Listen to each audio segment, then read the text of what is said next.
গরিবের বন্ধু গরিবের আওয়াজ হযরত খাজা মঈনুদ্দিন চিশতি রহমাতুল্লাহ আলাইহি আল্লাহর এই মহান ওলির জীবন থেকে যতটুকু সম্ভব আমার এই পাপী মুখে বলার চেষ্টা করব। সেই গুরু দায়িত্ব আমাকে দিয়েছেন এবং যার খাতিরে আসমান জমিন চন্দ্র সূর্য গ্রহ তারা নক্ষত্রাদি আল্লাহ পাক সৃজন করেছেন। হযরত মুহাম্মদ আহমদ মুস্তাফা সাল্লাল্লাহু আলাইহি ওয়াসাল্লাম দয়াল নবীজির জীবন কথা থেকে আমাদের রোজিনা দেওয়ান আলোচনা করবেন। মামা নিয়ে তো খুব ঝামেলা আছে। মামার ঝামেলাটাকে শেষ করে দিই, তারপরে পালাই যাই। নারায়ণ কাম্যক বনে একটা বন করেছে, জঙ্গল করেছে। এই জঙ্গলের নাম দিয়েছে কাম্যক বন। নারায়ণ, স্বয়ং নারায়ণ। কেন এই কাম্যক বনে শুধু নারী যেতে পারবে, পুরুষ যাইতে পারবে না? পুরুষ যাইতে মানা আছে। দেবের দেব যিনি মহাদেব, এটা চিনেনি? এই জটাওয়ালা পেটালা, ওই দেবের দেব মহাদেব, সে আবার বনের আশপাশ দিয়ে ঘুরতেছে। চিন্তা করে এইটার দিকে যেতে না করলো কে? নারায়ণ না করার উদ্দেশ্যটা কি, কারণটা কি? আমি একটু গিয়ে দেখি। উনি তো পুরুষ মানুষ, উনি গিয়ে ওই বনের ভিতরে ঢুকছে। ঢুকার সঙ্গে সঙ্গে উনি নারী হয়ে গেছে। ছিল পুরুষ, হয়ে গেছে নারী। এখন নারায়ণ লক্ষ্য করে চেয়ে দেখে বনের মধ্যে সুন্দরী এক নারী ঘুরতেছে। নারায়ণ তো পাইছি যখন ছাইরা লাভ, নারীরা তো ধরে বুঝছে। তারপর ধরার পরে যা হয়, নারী পুরুষের সেই লীলানৃত্য হয়েছে, কাম চরিতার্থ হয়েছে। নারায়ণও চলে গেছে। মহাদেব নারী রূপ ধারণ করে বনের ভিতর থেকে যখন বাহির হয়েছে, বাহির হওয়ার সঙ্গে সঙ্গে আবার পুরুষ রূপ হয়ে গেছে। তো পুরুষ রূপ তো হয়েছে, ঘুরে গাড়ে দিন যায়। অনেকদিন পরে নারায়ণ হঠাৎ করে খেয়াল করে তার পেটের ভিতর কি জানি লড়ে চলে। নারায়ণ কেমন মহাদেবকে আমার পেটের ভিতর লড়ে চলে কি? দৌড়ে গেছে শ্রীকৃষ্ণ মহাপ্রভুর কাছে, গিয়ে কয়ে, ও কৃষ্ণ তাড়াতাড়ি আসো। বলে কেন? বলে দেহ আমার পেটের ভিতরে কি জানি লড়ে চলে, আমি তো বুঝতেছি না কিছু। কৃষ্ণ কয়, তুমি গেছিলা কই? কয়েকদিন আগে আমি গেছিলাম ওই কাম্যক বনে, ওইখানে হলো নারী যাইতে পারবো, পুরুষ যাইতে মানা। তা আমি কইলাম বলে যে গিয়ে দেখি কি অবস্থা। ভিতরে ঢুকছি বলিতে আমার সাথে যাওয়ার হয়েছে। কাম সারছো? বলে কি কাম সারছি? তোমার পেটের ভিতরে বাচ্চা। পুরুষ মানুষ বাচ্চা, এটার বাচ্চা বাইরে মায়ের মাফ করে। পুরুষ মানুষের পেটে যদি বাচ্চা হয়, মহাদেব তো পেটালা মানুষ না, এর মধ্যে আবার বাচ্চা লড়ে চলে। কৃষ্ণ একটা বুদ্ধি দিল, কাজ করো এটারে কাইটা, তারপর এটারে বাইর করো। এই যে যেটা অপারেশন করে আর কি, পেট ছিঁড়ে এটাকে বাহির করলেন। বাহির হওয়ার পরে ওই বাচ্চা আস্তে আস্তে বড় হয়। বাচ্চায় তো মা থাকলে মায়ের মা তো নাই, ওর তো খালি বাবা আছে। বাবা বলতে তো মহাদেব, এ তো পুরুষ মানুষ, তো কই বুঝি। এই মহাদেব রে ওই বাচ্চা কইতে লাগলো, মা মা। কি কয় রোজিনা? মা মা। এই দুই মা কয়ে ডাকতে হইল মহাদেবরে। এই বাচ্চার নাম হইল দেবশ্রী নারদ মুনি, স্বর্গের দেবতা নারদ মুনি। শেষে মহাদেব রে মামা কয়ে ডাকতো, কারণ তার মাও হে বাবাও হে। আজকে থেকে আমি তোমার মাও, আজকে থেকে তোমার বাবাও। আর অন্য মৌলিক কোন দিক চাই ওটাই এই তোমার মামার মীমাংসা দিয়ে দিলাম। এবার প্রশ্ন করছে গানটা কি, তারপর জবাবে যাবো। গানটা আবার আমার নাম কাজল দেওয়া। আমার বাবার নাম হচ্ছে জন্মদাতা পিতা, তিনি আমার শিক্ষাগুরু, দীক্ষাগুরু, আবার মুর্শিদাও। তার নাম হইল রাজ্জাক দল। তার যে গুরু নাম হইল খালেক দন সাহেব। চেনেন তো? আপনার নাম শুনছেন না? দাদা গুরু খালেক দন সাহেবের একটা গান দিয়ে শুরু করতেছি, তারপরে যাও।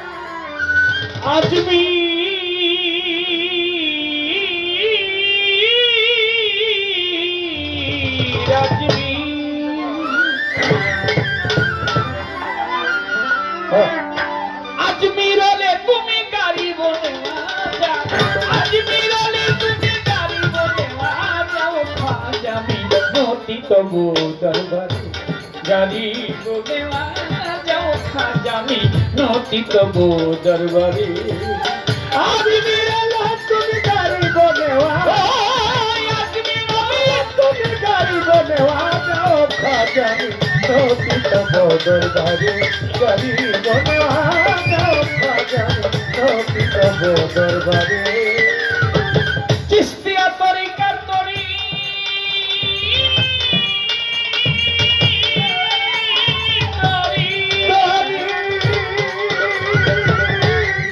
খাজা বাবা তুমি জানতে হকান্ডারি চিস্তিয়া তো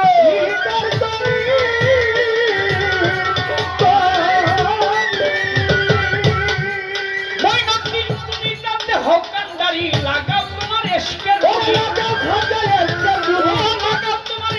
গুড়ি ভক্তের অন্তরে ও খাজামি নতি তবু দরবারে গাড়ি বলি যাও খাজামি নতি তবু দরবারে তুমি আজমির আলে তুমি গরিব নেওয়া যাও আজমির আলে তুমি গরিব নেওয়া যাও খাজামি নতি তবু দরবারে গরিব নেওয়া যাও খাজামি নতি তবু দরবারে আজমিরে করিয়া পাগল তুমি এই আজমিরে করিয়া দখল তুমি বিশ্ব করেছ পাগল আজমিরে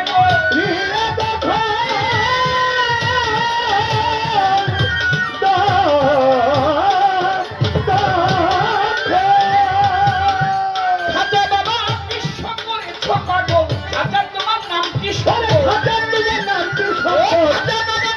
সম্বল দাসের অন্তরে ও খাজামি নতি তবু দরবারে গাড়ি বলে যাও খাজামি নতি তবু দরবারে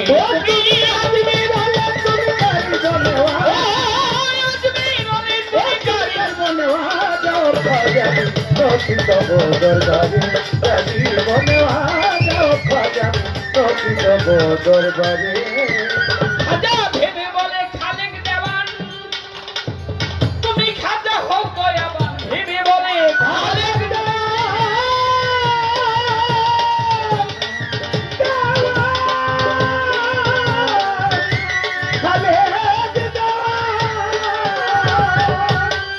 ও কথা ভেবে বলে খালেক দেওয়ান খাজা তুমি বড় হোক দয়াবান গাইতে খাজা তোর নামে আমার গাইতে খাজা তোর নামে শক্তি দাও মরে ও খাজামি নতি তবু দরবারে গরিব যাও খাজামি নতি তবু দরবারে তুমি আজমির আলে তুমি গরিব নেওয়া আজমিরে তুমি গরিব নেওয়া যাও খাজামি নতি তবু দরবারে গরিব নেওয়া যাও খাজামি নতি তবু দরবারে আজমিরে তুমি গরিব নেওয়া যাও আজমিরে তুমি গরিব নেওয়া যাও খাজামি নতি তবু দরবারে গরিব নেওয়া যাও খাজামি নতি তবু দরবারে গরিব নেওয়া যাও খাজামি নতি তবু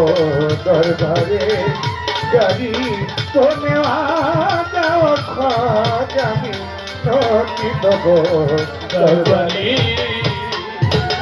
ডালে ডালে দুলছে তারা ডালে ডালে দুলছে তারা ডালে ডালে দুলছে তারা প্রেম চাহে তোমার কাছে বাগানে বাগানে বুলবুলি বসেছে খাজা বাবা বাগানে বাগানে বুলবুলি বসেছে ও ডালে ডালে দুলছে তারা ডালে ডালে দুলছে তারা ডালে ডালে দুলছে তারা প্রেম চাহে তোমার কাছে বাগানে বাগানে বুলবুলি বসেছে আজা বাবা বাগানে বাগানে বুলবুলি বসেছে সভা করে আছেন যারা ভক্ত আসে কান যেইভাবে বসে শুনছেন বিচার বাউল গান আপনারা বসে বসে করলে একটু দোয়া আপনাদের দোয়া পেলে হবে যে গান গাওয়া খাজা বাবার জীবনী দয়াল নবীজির জীবনী পাল্লা চলবে ভাই আমার কাছে প্রশ্ন করে কথা ভুলি নাই খাজা বাবার জীবনী নিয়ে জিজ্ঞেস করে গেছে ভুলি নাই কথা আমার মনে আছে যেইভাবে তে জিজ্ঞেস করে কথা মন্দ না সবার মাঝে তাহার কথা কষ্ট বর্ণনা আমার আমার কাছে জিজ্ঞেস করে শোনেন বন্ধুগণ, আমি অল্প কথায় কথা বলি, করব বিশ্লেষণ। তিনি যেইভাবে জিজ্ঞাসা করেন জবাব দিব রাজা স্বরে, আর জবাব দিব রাজা স্বরে, শুনিবেন মিলেমিশে। বাগানে বাগানে বুলবুলি বসে, বাগানে বাগানে বুলবুলি বসে, ডালে ডালে দুলছে তারা, ডালে ডালে দুলছে তারা, ডালে ডালে দুলছে তারা, মিলবে তোমার কাছে। বাগানে বাগানে বুলবুলি বসে। হযরত খাজা মঈনুদ্দিন এক ব্যক্তি রওজায় গিয়ে সালামও ভেজিল। তার আগে একটি কথা জেনে রাখা ভালো। দেখেন, খাজা বাবার দরবারে অনেকবার আল্লাহ পাক নিয়েছে, গিয়েছি, আবার ইচ্ছা আছে যাওয়া, যদি দয়াল নেয় দয়া করে।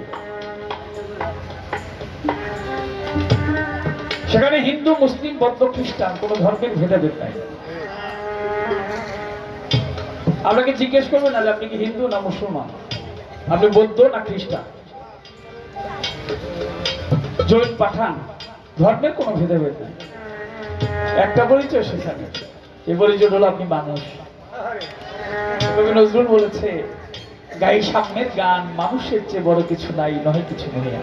হ্যাঁ, মানুষের চেয়ে বড় কোনো কিছু, সেখানে মানুষকে প্রাধান্য দেওয়া হবে বেশি। আমি যে ধর্মেরই হন সেখানে যেতে হবে। আলো অলিয়া উলিয়া লাই মতু, আল্লাহ পাক কোরআন এতে কয়, আমার অলিরা অলিরা মরে না, নাই তাদের ভয়। অলিরা মরে না, তাদের ভয়ও নাই। তোমরা আমার অলিদের মনে করো না তারা মৃত্যুবরণ করিয়াছে। এরকম ভুরি ভুরি প্রমাণ আছে জগতের ভিতরে। তাই ওই সময় এক বাদশা ছিল, শুনবেন লক্ষ্য করে, বাদশা আলমগীর। এই সবচেয়ে ফতোয়া যে আলমগীর লিখে গেছেন, এখন যে মোল্লা মুন্সিরা আমাদের ফতোয়া দেয়, এর আগে উনি এটা লিখে গেছেন। এখন তো অনেক ফতোয়া বাইরে হয়েছে। এখন তো কয়েকদিন আগে দেখলাম ফেসবুকের মধ্যে যে কোরবানির মাংস গরিবরে না দিলেও চলবে। কই কি জালেমের দল। কোরবানির মাংস 3 বন্টন করতে হবে। এক বন্টন নিজের জন্য, এক বন্টন হচ্ছে আত্মীয় স্বজনের জন্য, আরেক বন্টন হচ্ছে গরিব মিসকিনের জন্য। এখন কয়টা না দিল সব অসুবিধা, কি হতে হয় করছে। এর জন্য বলছে ফল দিলেন মুসল্লি না, ওই সমস্ত মুসল্লিই তো যাবে জান্নাতে। ফকিরদের কথা বলে নাই, ওলিয়া উলিয়াদের কথা বলে নাই, ওই মুখোশধারী ওই লোকগুলোর কথা বলছে, কারণ তাদের তো ইনকামের রাস্তা হচ্ছে এটা। ফতোয়াবাজি ফতোয়াবাজি ফতোয়াবাজি, ওই কি আল্লাহর আইনটি তারা ডিভাইডেড করতে চায়, ভিন্ন পথে নিতে চায়। যাক, ওই রকম ফতুয়া আলমগীর লিখেছিল। বাদশা আলমগীর নাম, তার এক নাম হচ্ছে আওরঙ্গজেব, কারণ তিনি হাতিকেও বশ করেছিলেন। বাদশা আলমগীর ছিল বড় রাগী, নামাজ রোজা পড়ে, ওলিয়া উলিয়া মানতে চায় না জগতের ভিতরে। ওলিয়া উলিয়া মানে না। বলে ভারতবর্ষে যত আছে অলিদের মাজার,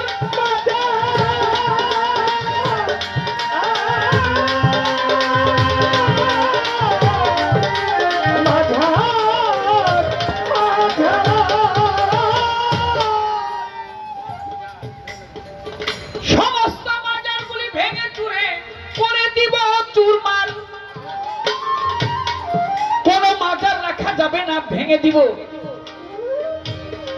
মা ফাতেমা তো জোহরা মা জননী মাজার ছিল, ভেঙে দিয়েছে ওহাবিরা। বাস্তব জেনে দেখবেন, ইতিহাস পড়ে দেখবেন, নিজে পড়বেন, অপরকে শিক্ষা দিবেন, সন্তানদেরকে সুশিক্ষা শিক্ষিত করবেন, স্কুলে দিবেন। ইতিহাস সম্বন্ধে জানতে হবে, আপনি কোথা আসছেন, কোথায় আসছেন, আবার আপনি যাবেন কোথায়, কিভাবে আপনি এসেছেন। এটা জানা না হইলে আপনার মানব জন্মই বৃথা। ছিলেন কোথায়, আসছেন কোথায়, যাবেন কোথায়, কেন আসা, কেন যাওয়া, কার খাতিরে জগতের বুকে আসছেন, সে খাতির হচ্ছে হযরত মুহাম্মদ সাল্লাল্লাহু আলাইহি ওয়াসাল্লাম। আরব দেশের সমস্ত মাজার ভেঙে দিয়েছে, ছিল তো। আর বাদশা আলমগীর তিনি সেই পথ ধরে বললেন যে আমার এই রাজ্যে কোনো মাজার থাকতে পারবে না, তবে মাজার যে ভাঙবো মাজারের কাছে গিয়ে আগে সালাম দিব। যদি সালামের উত্তর দেয়, কারণ শুনেছি উনিও তো শুনছি এরকম যে অলিরা মরে না, সালামের উত্তর যদি ভিতর থেকে আসে তাইলে ভাববো যে এটার ভিতরে কেউ আছে, ভাঙবো না। আর যদি উত্তর না আসে মাজার ভেঙে দিবে। একটা করে মাজারের কাছে যায়, মাজার ভাঙতে থাকে। মাজারের সামনে গিয়া সালাম দেয় মাজার ওয়ালাকে, আসসালামু আলাইকুম ইয়া আহলাল কবর। জবাব নাই আর পায়। 39টা মাজার ভেঙে দিল। ওই না বাদশাহ 39টা মাজার ভেঙে দিল। খাজা বাবার মাজারটা যখন ভাঙিতে গেল, ওই মাজারের কাছে গিয়েও মাজার ভাঙবে মনে আশা করেছে। পাশে যারা ছিল বললো যে মাজারটা কিন্তু গরম, একটু সাবধান। খাজা বাবার দরবারের সামনে দাঁড়িয়ে সালাম দিল, আসসালামু আলাইকুম ইয়া আহলাল কবর। জবাব আসে না। দাও খুলতে নিয়েছে, এটা ভাঙবে। দ্বিতীয়বার আবার সালাম দিয়েছে, জবাব আসে না। তৃতীয়বার যখন সালাম দিয়েছে, রওজা থেকে আমার খাজা মুঈনুদ্দিন চিশতি রাহমাতুল্লাহ আলাইহি তিনি বলছে, ওয়ালাইকুম আসসালাম ইয়া হুজ্জত আলমগীর। এই হুজ্জত করছো, সাবধান। থেমে গেছে। আগের যেটা স্বভাব ছিল সেই স্বভাব নরম হয়েছে। মাজারের ভিতর থেকে, রওজার ভিতর থেকে সালামের জবাব দিচ্ছে, কাঁপছে। কাঁপতে কাঁপতেই প্রশ্ন করেছে যে আমি আপনাকে 2বার সালাম দিলাম, 2বার সালামের জবাব আপনি দিলেন না, তৃতীয়বার কেন জবাব দিলেন? বলে যে তোমার সালাম জবাব দেওয়ার জন্য ঠেকা পড়ে নেই। তোমার মতো বাদশাহ তো 2 দিনের বাদশাহ, আর ওলিরা হচ্ছে চিরদিনের বাদশাহ। ওলিরা আল্লাহর বন্ধু, সুবহানাল্লাহ। 2 দিনের বাদশাহ। আপনি আসছেন একদিন আর চলে যাবেন একদিন, এই 2 দিন। আজকাল অল্প সময় কাটিয়ে দেবেন, আসা যাওয়া 2 দিন, একদিন আসা আর একদিন যাও। পাগল বিজয় সরকার বলেছে, 2 দিনের দুনিয়ারে মুসাফির, চল ফিরে যাই ঘরে। মাজারগুলি ভেঙে দিয়েছ, বলছি তোমার ঠাই, তোমার সালামের জবাব আমি কেন দেই নাই? প্রথম যখন সালাম দিয়েছিলে তখন আমি মদিনায় ছিলাম, রাসূল করিম সাল্লাল্লাহু আলাইহি ওয়াসাল্লামের রওজা মুবারকে। আমি সেখানে গিয়েছিলাম নবীজির সাথে খুব দেখা করার জন্য। তুমি দ্বিতীয়বার যখন সালাম দিয়েছিলে, দ্বিতীয় সালামের জবাব দেইনি, আমি রাস্তায় ছিলাম। তৃতীয়বার আমি আমার রওজায় এসে তোমার সালামের জবাব দিলাম। সুবহানাল্লাহ বলবেন না? সুবহানাল্লাহ। গিয়ে দেখবেন খাজা বাবার দরবারে বাংলাদেশের মাননীয় প্রধানমন্ত্রী, মহামান্য রাষ্ট্রপতি, ভারতের প্রধানমন্ত্রী, বলিউড হলিউড যত বড় বড় তারকারা আছে, গিয়ে দেখবেন মাথা নত নিজের চোখ দেখেছি, মাথা অবনত মস্তকে খাজা বাবার দরবারে গিয়ে বসে আছে, দাঁড়িয়ে আছে। কেন তো না বিষয় না। তাড়াতাড়ি যাও, যতগুলি মাজার তুমি ভেঙে দিয়েছ সমস্ত মাজারগুলি তুমি পূর্বের ন্যায় আবার পূর্ণাঙ্গ ভাবে সেই মাজারগুলি তুমি তৈরি করে দাও। বাদশাহ আলমগীর কথা শুনে ভক্তি চুম্বন করে, যতগুলি মাজার ভেঙেছিল আবার সংস্কার করে, আবার আগের মতো এসে তার নিজের পয়সা দিয়ে, নিজের কষ্টের পয়সা দিয়ে সেইগুলি আবার আগের মতো করে দিয়েছে। আমার এই দাদা ভাই মনে কদিন আগে গিয়েছিলেন, আমাদের মোবারক ভাই বললো আর কি খাজা বাবার দরবারে গেছে, যে গেছে একবার যদি সম্ভব হয়ে যাবেন। আমি আমার মাকে জিজ্ঞেস করছিলাম, আমি যখন একটু পয়সা কামাই, গান করি, মা তোমার মনে কি চায়? মাকে আমি একটু আজমির শরীফ যেতে মন চাই। তা আমারও তখন সময় ছিল, মায়ের নিয়ে আজমির শরীফ গেছি, ঘুরে নিয়ে আসছি। মায়ের আরো কিছুদিন পরে 2-1 বছর পরে আবার একদিন সামনে বসায় জিজ্ঞেস করলাম, মা এবার তোমার মনে কি চাই বলতো? আমি যদি একটু মদিনায় যাইতে পারতাম, মানে হজে যাইব। মারে হজ করে নিয়ে আসছে। আমি মদিনা গিয়েছিলাম রসুলের রোজায়। আমার মা তাহলে জিজ্ঞেস করছিলাম, তোমার মনে কি চাই? বাবার একদিন জিজ্ঞেস করছি, প্রত্যেকটি সন্তানের দায়িত্ব পিতা মাতাকে জিজ্ঞেস করা, তোমার মনে কি চায় বলো। তো মা তাহলে আমার কথার জবাব দিছিল যে আমি যদি বৃন্দাবন যাইতে পারতাম।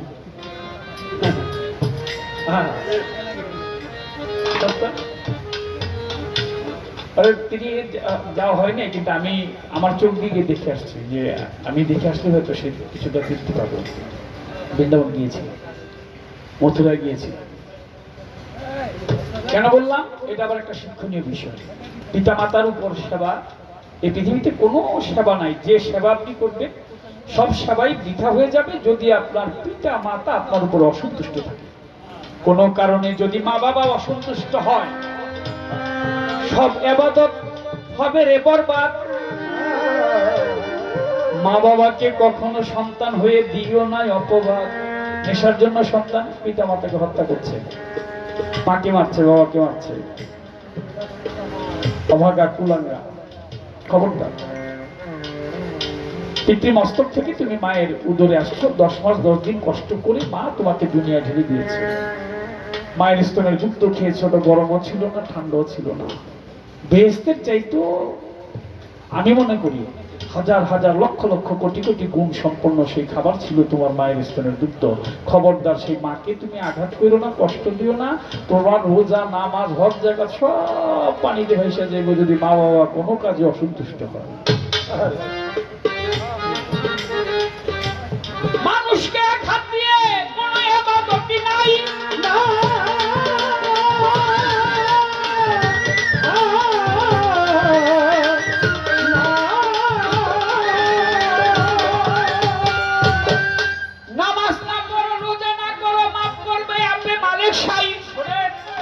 তুমি নামাজ পড়ো নাই, রোজা করো নাই, খোদাই ইবাদত করো নাই, ইচ্ছা করলে আল্লাহ পাক তোমাকে মাফ করে দিতে পারে। কিন্তু কোন মানুষের মনে যদি তুমি কষ্ট দাও, ওই মানুষকে যতক্ষণ পর্যন্ত মাফ না করবে ততক্ষণ পর্যন্ত আল্লাহ তোমাকে মাফ করবে না।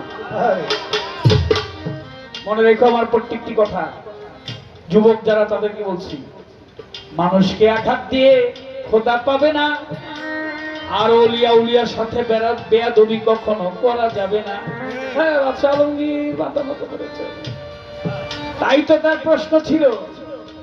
অল্প করে জবাব দিলাম তারই। আমি কিন্তু বললে আরো অনেক বলতে পারি, রাত্র যেহেতু ছোট, অল্প করে কই। এবার তাহার কাছে প্রশ্ন থাকবে, নিশান করবে সই। নবীজির জীবনী ধরে জিজ্ঞেস করবো তারে, তিনি দাঁড়াইয়া জবাব করবে। আসরের ভিতরে আমার দয়াল নবী, দিনের নবী দুনিয়াতে এলো। আস্তে আস্তে দয়াল নবী বড় হয়েছিল, তার পৃষ্ঠদেশে ছিল মোহরে নবুয়ত। আহা, মুখে কলেমা শাহাদাতের বাণী। উম্মতের জন্য দয়াল নবী কেঁদেছে দিবস রজনী। মুহাম্মদ সাল্লাল্লাহু আলাইহি ওয়াসাল্লাম এই উম্মতের লাগিয়া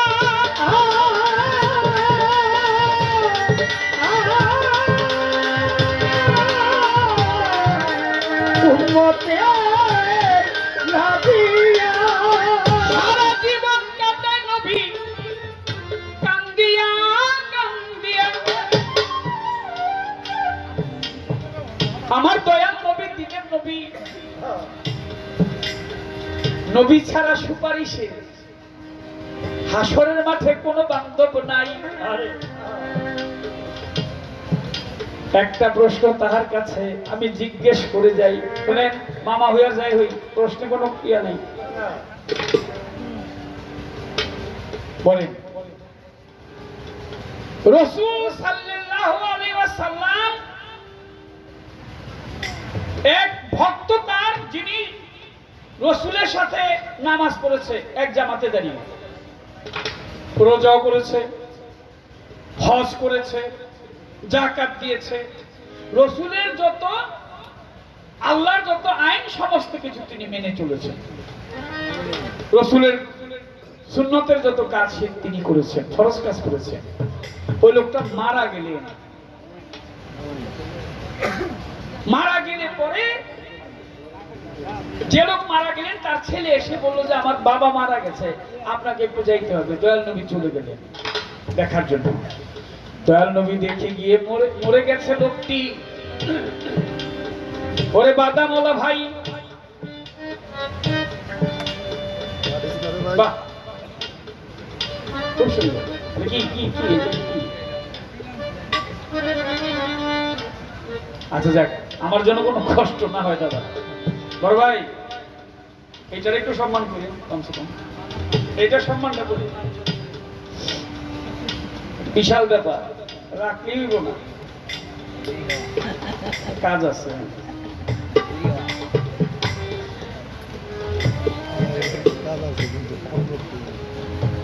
ছেলেটা বলে বাবা মরে গেছে নবী গো, আপনার দয়া ভিক্ষা চাই। ইয়া রাসূলুল্লাহ, আমার বাবা মরে গেছে, আপনি আমার বাবার জন্য দোয়া করেন, আমার বাবার জন্য দোয়া করবেন এবং আপনার যে জামাটা আছে গায়ের এইটা দিবেন।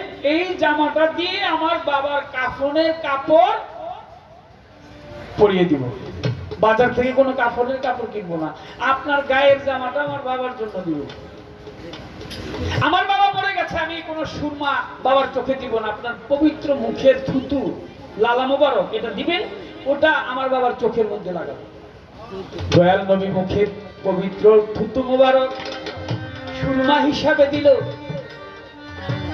নিজের জুব্বাটা খুলে তারে পরাইয়াছিল, কাফনের কাপড় না দিয়ে জুব্বাটা কাপড় হিসাবে দিল রে ভাই।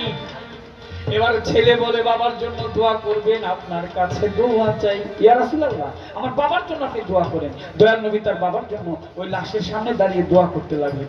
দোয়া করে একবার দুইবার, ছেলেটা বলছে আরো করেন, 3 বার 4 বার 5 6 এভাবে 69 বার দোয়া করলেন।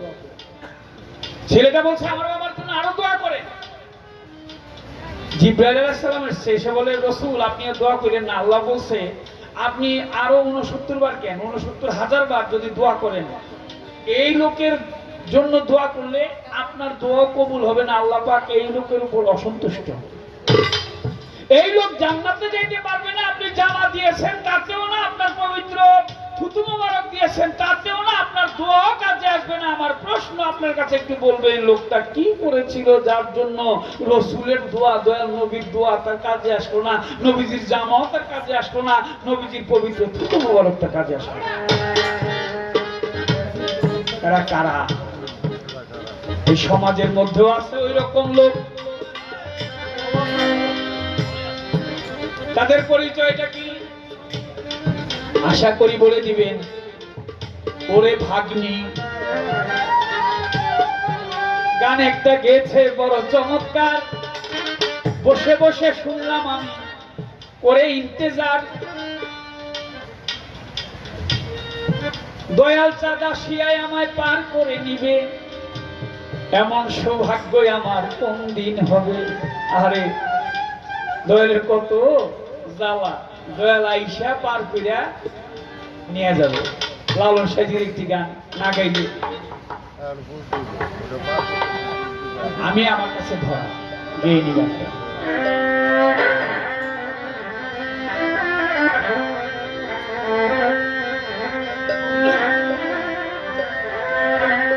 ওরে যে করে কালার চরণের আশা, জানো না রে মন তার কি দুর্দশা, জগতে যে করবে কালা ওই চরণের আশা। তোমরা জানো না রে মন তার কি দুর্দশা, ভক্ত বলি রাজা ছিল ও তার সর্বস্ব ভঙ্গিল, ভক্ত বলি রাজা ছিল তার সর্বস্ব ভঙ্গিল, ভক্ত বলি রাজা ছিল ও তার সর্বস্ব ধন্যিল। বামন রূপে পিঠি একদিন করে ছলনা, কারো রবে না এ ধন এই জীবন যৌবন, তবে কেন তোমার এত বাসনা, একবার শ্বশুরেরই দেশে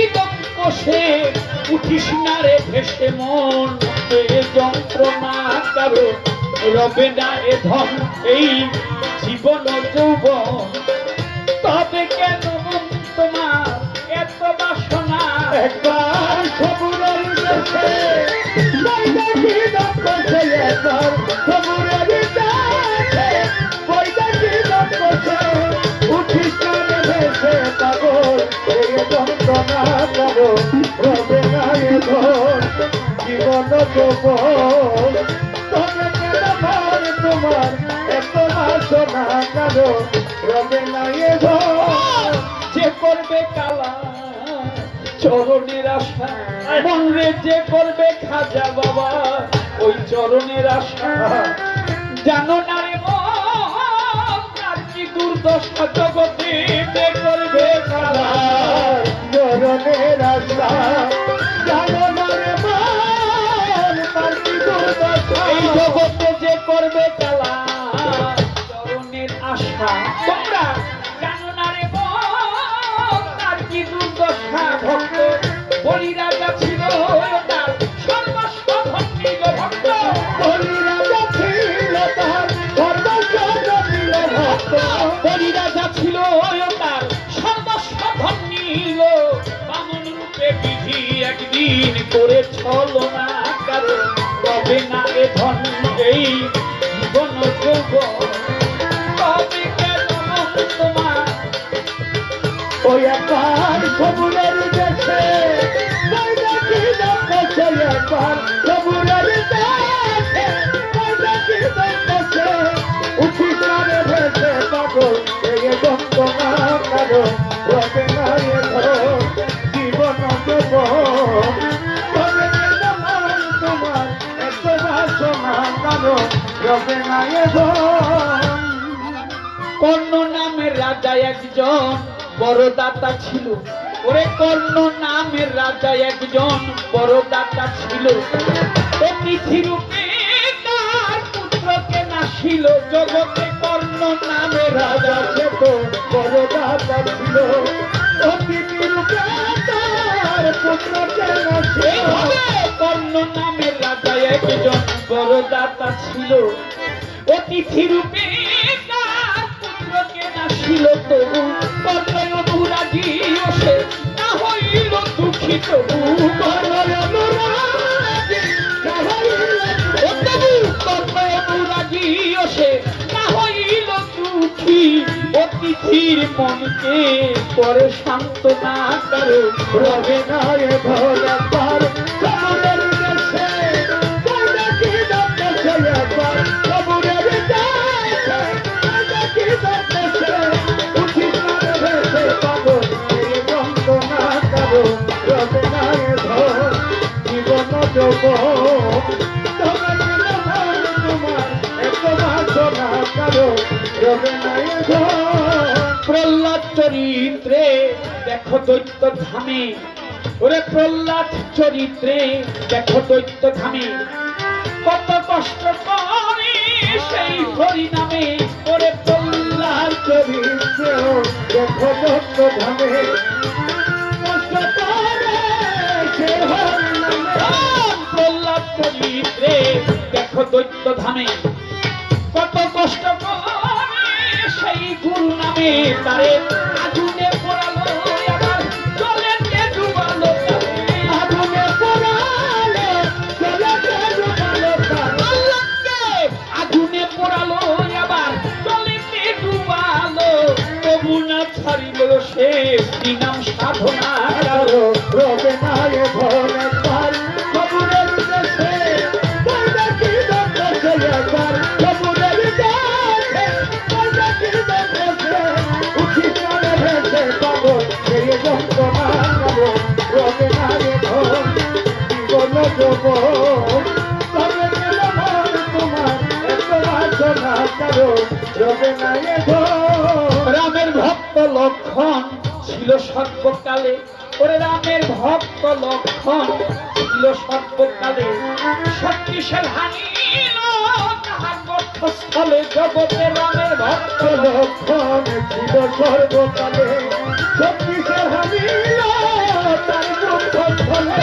রামের ভক্ত লক্ষণ ছিল সর্বকালে শক্তিশাল হানি তাহার বক্ষস্থলে তবু রামচন্দ্রের প্রতি লক্ষণ না ছাড়িল ভক্তি বহু রামচন্দ্রের প্রতি লক্ষণ না ছাড়িল ভক্তি রামচন্দ্রের প্রতি লক্ষণ না ছাড়িল ভক্তি ফকির লালন বলে মনে কর বিবেচনা কারো রবে না এ ধন একবার সবুরের দেশে একবার সবুরের দেশে কই দেখি দক্ষ সে তুই উঠিস না রে ভেসে মন এ যন্ত্রণা কারো রবে না রবে না রবে না এ ধন এই জীবন যৌবন তবে কেন মন তোমার এত বাসনা একবার সবুরের দেশে কই দেখি দক্ষ সে একবার সবুরের দেশে কই দেখি দক্ষ